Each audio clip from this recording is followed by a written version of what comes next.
Hi, I'm Kedger on two wheels. I'm again at MJ Paiva to test drive that, the FJR 1300 AS.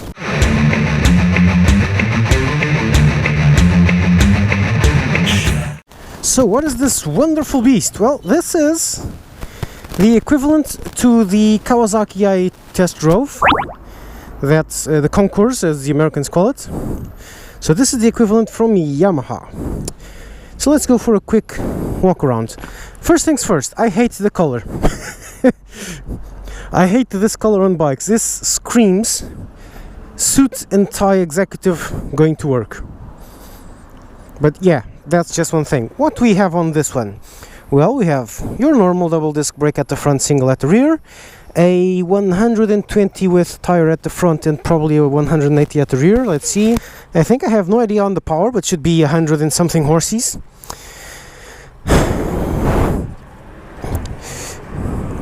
And so here we are, but that's, looking at it, there's not much of a big deal. It should have ABS, I hope. Don't know if it does. I'll test it. Does have these two panniers which can fit a full face helmet, and I saw that. One helmet here, and there's a support for the top case if you want to. A really thin, really tiny side stand which inspires zero confidence, but I guess it can hold up the bike. And you've got this little thingy here which will not open like the Kawasaki unless you do this. Cool thing, headlight level, you can adjust it just like this. A couple of knobs. So we are going to get riding and I'll explain what equipment this baby has on the way. It's heavy, as it should be. So here's the startup sequence. That's a lot of thingies. And you've got a really cool onboard computer. Let's just try and turn around. Oh, I'm gonna have to go for fuel. Start. And there's no clutch because this it's here, yeah, auto gears or semi-auto gears. Actually, that's not auto gears, they're actually paddle shifters.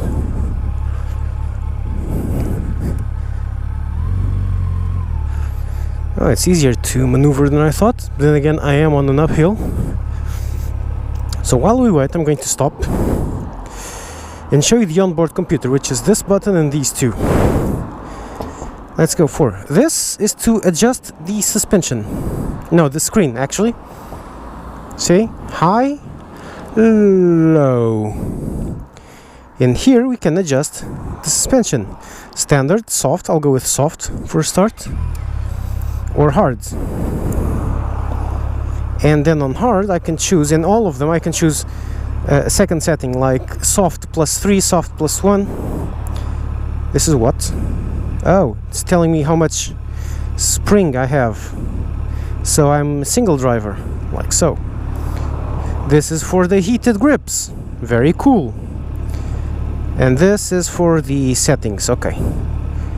This is for the screen. Let's keep it on the suspension. It's on hard. Let's see how that goes. So yeah, this is 18,000 euros-ish, which makes it as expensive or slightly more expensive than the Kawasaki, and as expensive as the Harley, which was 25,000 euros in Abu Dhabi, but in Portugal I think it's 16 or 17. It's about the price of this one, but it obviously offers 8 times more goodies. Oh my, this is easy to ride slow. Look how stable it is. No feet. Come on, lady. Still no feet down. No issues. Wow, that's nice. That's always nice to have. Super stable going slow.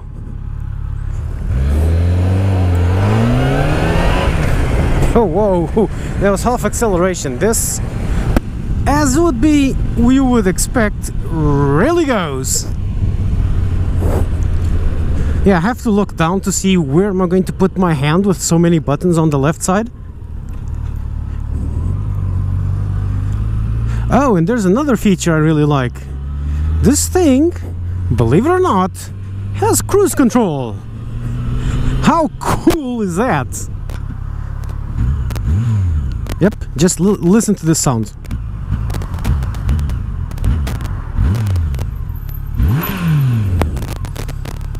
And the cyclist ignoring a red light. I'm so surprised.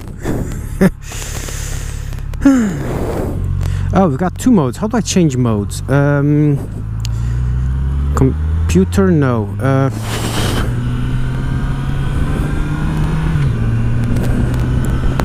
Where do I change the modes? Man, TCS? No. Maybe on the onboard computer. Hard. Let's put it into soft.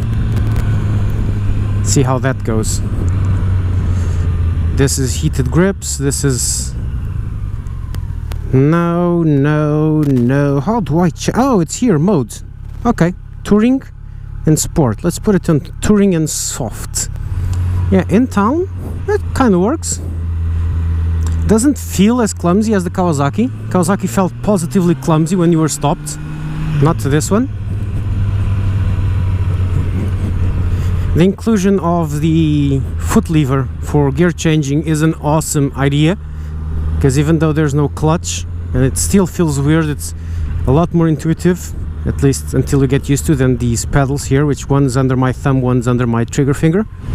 Oh, this is such a nice touring machine. It is really comfy. Okay, now about the machine, instead of just rambling around.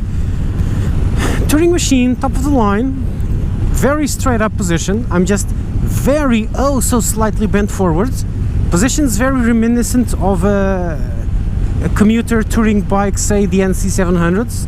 The handlebars are just slightly lower and NC's slightly higher, but you are basically standing up. If you scoot your ass backwards, you can be a bit more sporty, but doesn't quite feel correct. Though it does feel correct, is like so. You're straight up, very slightly leaning forwards, but just nothing, like as if you're sitting on a regular chair. Seat is very comfortable. That was a huge hole that I barely felt. It is pretty long, and you can feel it. It is pretty heavy, but you can't feel it, which is nice. Even stopped, you don't really feel the weight. Let's just get away from this guy. Even stopped, you don't really feel the weight, which you did on the Kawasaki. On the Kawasaki, we're stopped and it felt clumsy. It felt as if it was going to fall. On this one, I stopped at the lights. I stopped at the gas station. No problems. I was immediately comfortable. Even at that very hard exit from the dealer, which is always complicated because it's leaning like so, and you're going down a curb, relatively tall curb, and you have to do a sharp right because of the road, and you have to take care of the guys coming in from left. So that's a complicated exit. No issues, just accelerate and off we go. And this whole no clutch thing works pretty well. I can control it perfectly. So now I'm going to go into sport, shift down 2, roll throttle, and disappear.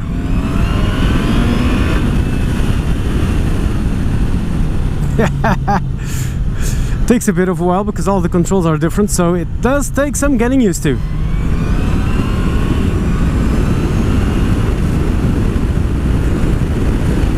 Whoa, shifting in sport is a bit harsh.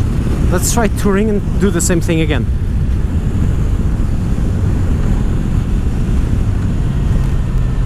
Let's try touring and accelerate in second like I did. Roll throttle and disappear. Ah, there's a difference. Ah, I see the difference.